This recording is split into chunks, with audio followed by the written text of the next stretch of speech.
bake a cherry pie, Billy boy, Billy boy. Can she bake a cherry pie, Charmin' Billy? She can bake a cherry pie, quick as a cat can wink her eye. She's a young thing and cannot leave her mother. Well, Granny, did you pick out your spot yet for the garden? Yep. I kind of favor a patch right close here to the house. Yeah, I'll plow you up something there directly. Yeah, just enough for some onions and taters and some Rudy Bakers. And a few rows of corn. Paul? Morning, Granny. Paul, can I help you with the plowing and the spading? Well, Ellie, I'd rather you put on one of them pretty dresses that Miss Hathaway got you. But, Paul, I can plow better in these clothes. Means for plowing. You know, Ellie, I'd like you to wear one of them dresses kind of regular. Wouldn't you, Granny? You're mighty fetching in a dress, Ellie. Prettier than a tub of fresh churned butter. Paul, if I go to wearing them dresses, Jethro will make fun of me. I reckon he hadn't better. Now, you run along and put on something with skirts. All right, but he hadn't better make fun. He won't, he won't. You know, speaking of Jethro, I think he's got himself a sweetheart. The banker's secretary? That's right. They was out together last night. What'd they do? Well, I don't rightly know for sure, but it was something to do with bowls. All you do with bowls is eat. Yeah, I reckon that's what it was then. She said she was going to take him bowling. You know, Jed, I kind of like that Miss Hathaway. Yeah, I think she kind of likes us, too. Oh, those marvelous Clampets. Those simple, rugged mountain people.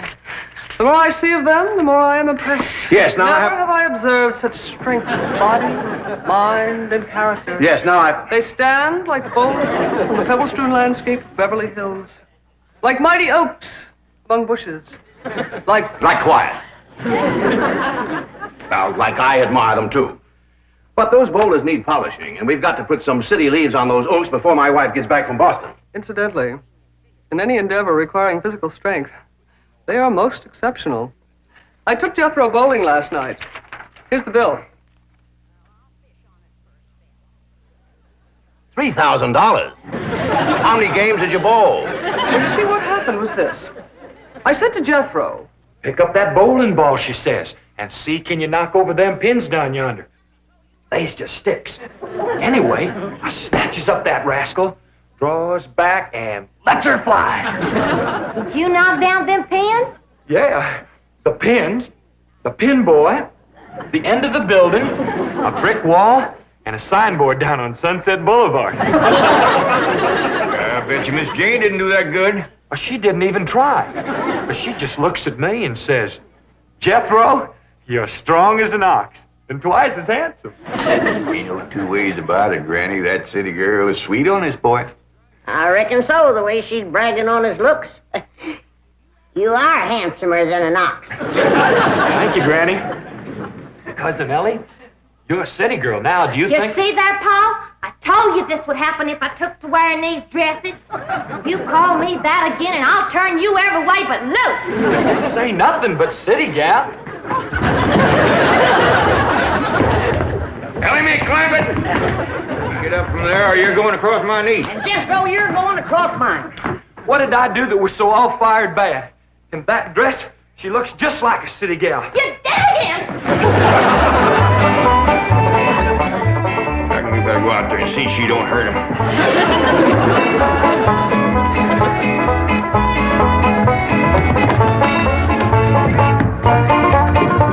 Ellie Mae! Leave me, Ellie Mae! Jethro, now that we living in a city, you got to learn to use the steps. You'll be happy to know that I'm making splendid progress with Ellie Mae. She's turning into quite a lady. Fine. But it's Jed, Granny, and Jethro we've got to work on. Clothes, manners, the works. What have you done about servants? That's a problem, Chief. They're basically opposed to the whole idea of able-bodied people letting others do their work for them. Well, that's a refreshing attitude. But we've got to get a skeleton staff in there somehow. A combination butler and valet for Jed and Jethro. To help them assemble a wardrobe, teach them how to... Ravenswood. Your butler? Oh, he's never been my butler. Came with my wife like an overweight dowry. Been in her family for years. And with Margaret in Boston, I can certainly spare him, plus her upstairs girl, Marie. I doubt if you can sell Mr. Clampett on the idea of servants. Get him on the phone. I'll make him think he's doing me a favor by taking him off my hands for a while. Right, Chief? She had not have thrown me down on my head like that. What if I'd have been carrying a frog in my hat? You ain't supposed to be wearing your hat in the house. Well, Granny, where's a fella gonna carry a frog? They jump out of your pockets. Hello? Oh, howdy there, Mr. Drysdale. Glad to have you back from Boston. Your missus come with you? Oh, that's too bad. I know her and Granny had hit it off like two sows in a mud waller. Yes, I'm sure they would. Recipes? No, my wife doesn't do much cooking. No, I doubt if she ever made grits and hog jolls. Well, how about mustard greens and possum belly? No? Pone and squirrel shank? Boiled chicken hawk. Well, say, she don't do much cooking, does she? No. Well, the reason I called Mr. Clampett is I have a butler. Well, he really belongs to my wife's family, but he's been with us ever since we were married. And I was wondering if you'd let him come and stay with you for a while. You mean board with us? Well, I guess you could call it that. Who's gonna board with us? Just a minute. Some kin of Miss Drysdale named Butler. Why we be just... That's that no good fat rascal that wouldn't let Ellie and me in to help Miss Drysdale when she was sobering out. Hello? Granny was talking at me, but she's done now. Oh, no, she ain't. Just a minute. Granny, let me hear the men out, and then we can talk it over. Yes, sir, Mr. Drysdale. I'm a-listening now. Well, in addition to Ravenswood, he's the butler, you can also have my wife's upstairs girl, Marie. Margaret may be away for some time, and I have absolutely no use for him. Well, I sure would like to oblige. Me and Granny will talk it over, and I'll call you. Oh, thank you. You'll be doing me a great favor. I was glad to help out when I can. Thank you again, Mr. Clampett, and goodbye.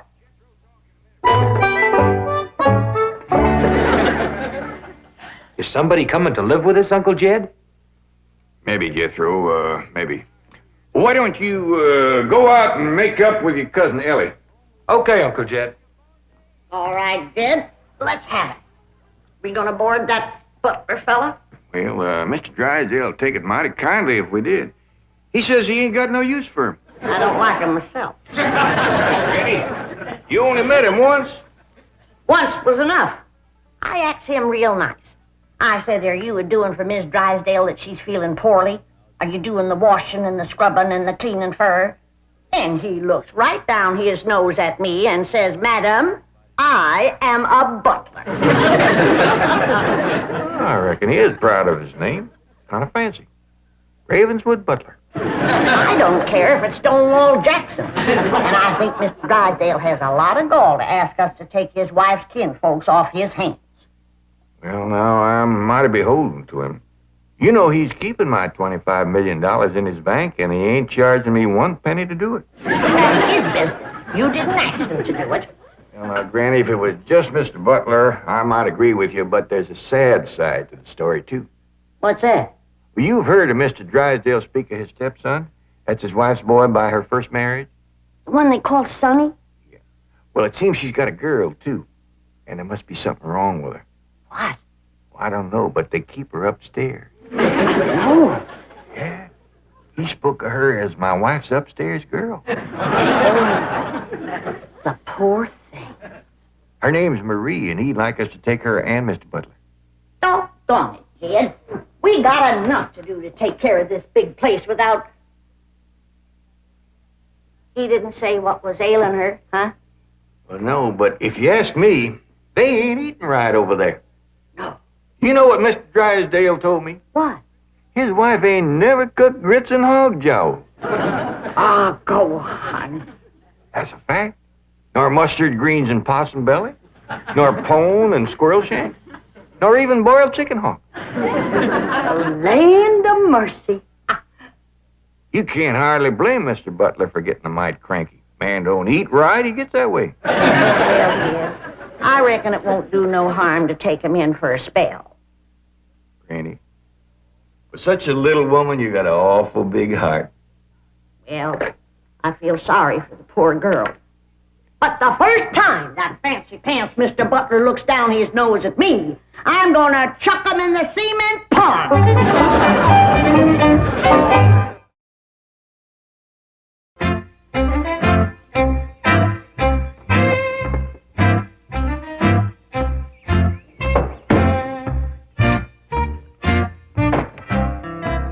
Now, I'm doubling your salaries for the length of time you stay at the Clampett home. But if one word of this gets back to my wife in Boston, you're both out of work with no references. Actually, you will find the Clampetts to be basically fine people. All they need is a little polish. Polish. They need sandblasting. However, I think Miss Hathaway's plan may overcome their initial resentment of wearing city clothes. Yes, I think I have devised rather a clever strategy. To put it briefly and succinctly, my strategy is as follows. I shall propose to the Clampetts that they sit for a family portrait. As you know, my hobby is painting. Now, I shall suggest to the Clampetts that their attire match their background, which is, of course, their beautiful mansion. They will no doubt see the logic of my didactic approach, accede to my wishes, don suitable raiment, and, once they have seen themselves thus attired, take... We're in. Let's go. We forgot to dust the stair rail. I'll do it, Granny.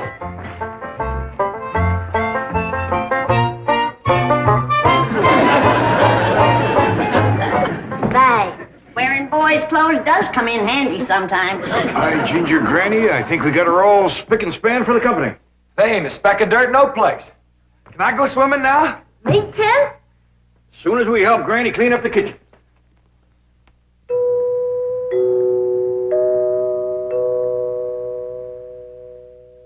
There goes that music again. Sure is pretty. You ever find out where that comes from?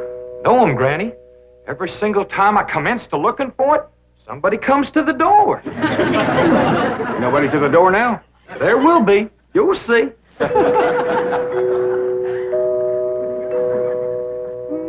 Doggies, that's nice. Let's all pitch in and see can we find it. You're wasting your time. I'm a-telling you, before you can find it, somebody will come to the door. There, you see? Happens every time. Now remember, Ravenswood, I'm counting on you. Don't fail me. You have my word, sir. I've been butler and valet since boyhood, as was my father before me and his father before him. And I've yet to meet the man or woman who posed a social problem too difficult for me to handle. That's the spirit. Howdy there. Remember me, Mr. Butler? No! Ravenswood, come back! You gave your word! Come back, you coward! Come back here! I'll cut off your fringe benefits! Ravenswood probably forgot something. He'll return shortly. Meanwhile, this is Marie, Mrs. Drysdale's upstairs girl. Marie, Mr. J.D. Clampett, Howdy. Jethro Bodine, Ellie Mae Clampett, and Grandma Clampett. No, ma'am. I am a Moses. Pardon? Granny's related on my wife's side. They's the Moses family from Tennessee. Then your name is Granny Moses? Grandma Moses. That's right. There was a very famous Grandma Moses who painted primitives. I've whitewashed a few myself. I'll show Marie to her room. Listen, Marie, honey. Over here, you've got the run of the house. You don't have to hide upstairs. Ain't nothing wrong with that girl, but what some good cooking will cure her. She's half starved. Poor thing is so weak her knees keeps a buckling on her. She's kind of pretty, though, for a skinny girl. Just wait till she gets a mess of Granny's grits and hog gels. That'll fill her out. Well, I'll get some of cooking. Guess that butler fellow will be coming back directly. Oh, and Granny, can we have some of that salted down possum belly that Ma sent us? Well, I reckon it is kind of a company meal. Granny, open up a jar of them pickled crow gizzards. Now, Jed, we don't want to spoil these folks. They might get to thinking we eat like that every day. Baby, will you do something nice for me? Sure, Paul. Will you go get into that pretty dress again? Oh, Paul, Jethro will make fun of me. No, I won't, Ellie Mae. Cross my heart. Well, That's my darling. Thank you. And then you be real nice to Marie. She's had a bad life. I'll be nice to her. She's pretty. Let's all be nice. it's far. I wanted to go swimming. Now I gotta go put on an old dress. Cousin Ellie, you look awful pretty in a dress. Honest you do. Do I look pretty in that there city girl? You look prettier than that there city girl. That did it. Come on and fight. Ellie, There's nothing to be afraid of, Ravenwood. The fact that they're big and strong doesn't mean they're violent. Elephants can be gentle. Now, Ravenswood, your letting appearances deceive you. Oh, really, Oh, sir? I do admit on the surface they do seem a bit rough, even cruel. But I assure you underneath they are placid, kindly, and gentle. See? You shouldn't have called me a city girl. Ellie Mae, leave me alone, please, Ellie Mae. City girl.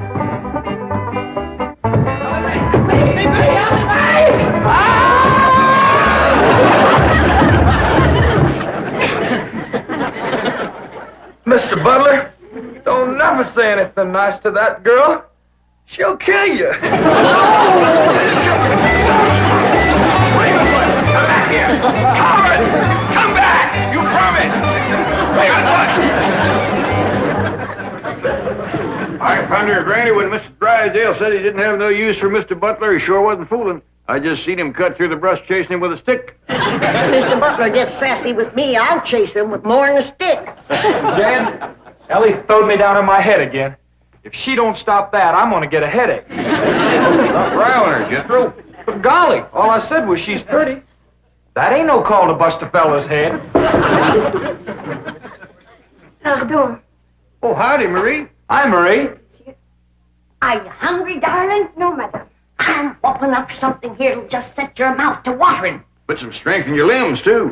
Tell her what it is, Granny. A great big mess of grits and hog jowls. And salted down possum belly.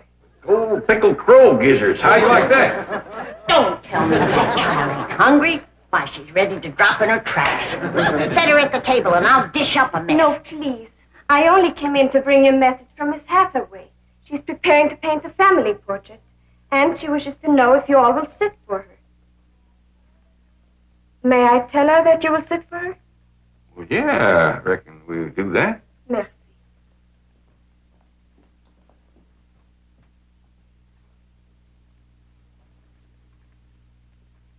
Well, let's get at it.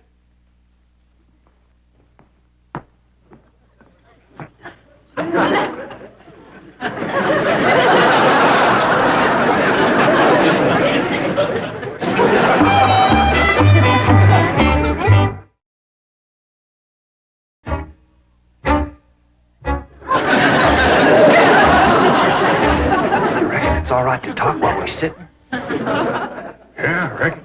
I found out something about Marie. What? She's scared of Mr. Butler. How'd you know? I asked her to go swimming with me, and she says he wouldn't allow it. What business is it of his? That's what I says. And she says he's a butler, and I'm just an upstairs girl. I got to do whatever he says. We'll see about this. Ah, dingies. Let's hit Mr. Drysdale, find him, and give him a whooping. I'll catch him, Granny. Well, you go put a dress on like you promised. Uncle Jed, I'm going swimming. If I see him, I'll fetch him in. Don't go jumping in with your clothes on again. Oh, I won't, Uncle Jed. Miss Hathaway, she gave me a present last night. She says it's something special for to go swimming in. What'd she give you? Oh, pair of trunks. You go swimming in the cement pond. Boy, it's too big to go swimming in a trunk. Ed, In a pair of 'em. I got a feeling that Mr. Butler feller is gonna be trouble. Yeah, we can handle him.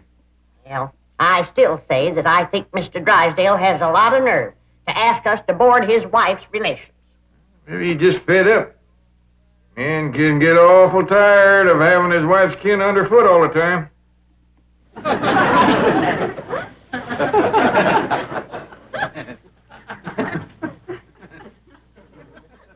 He told me that Butler fella had been living with them ever since they was married. I declare some in-laws latch on to free room and board like leeches. Take the mule kick to jar 'em loose. You can't hardly blame Mr. Drysdale for trying to get shed of a critter like that.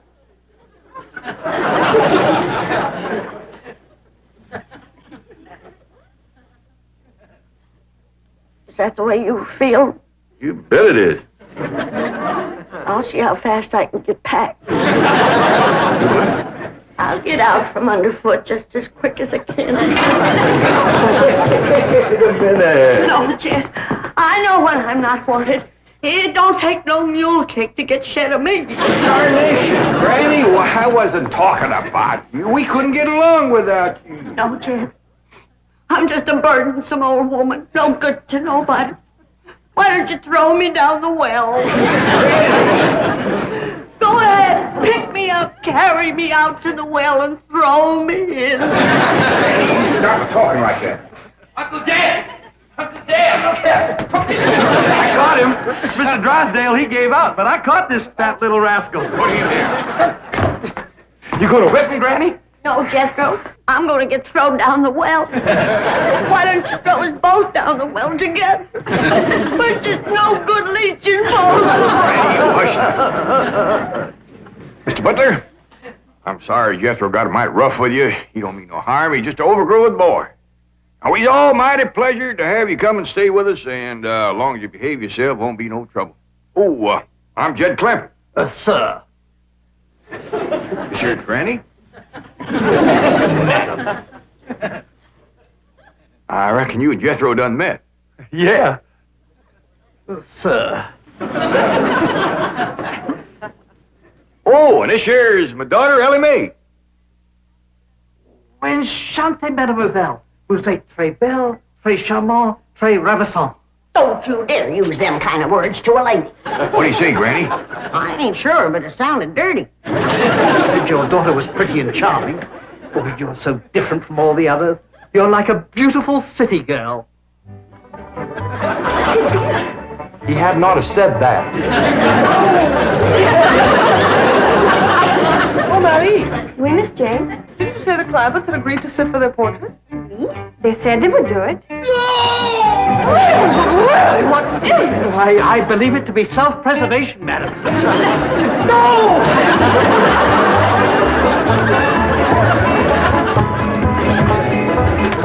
Don't take to the stairs, she'll catch you sure. I say now, let me go now, really. No!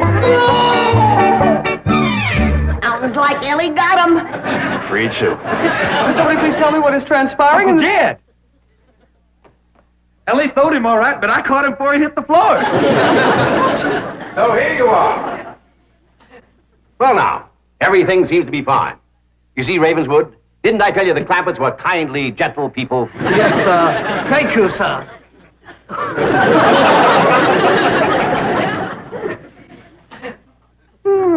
We're gonna have to feed up both of them, Granny. His knees is buckling, too.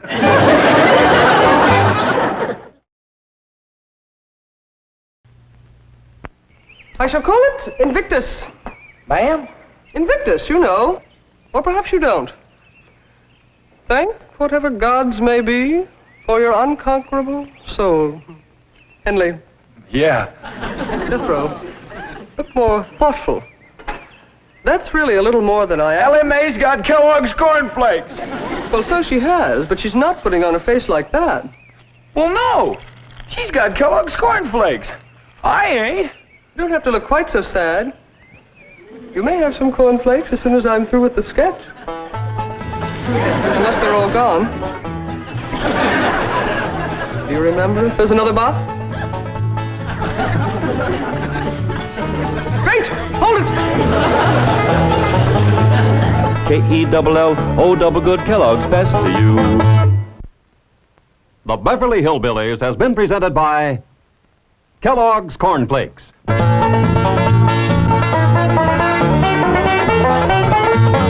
From Kellogg's of Battle Creek.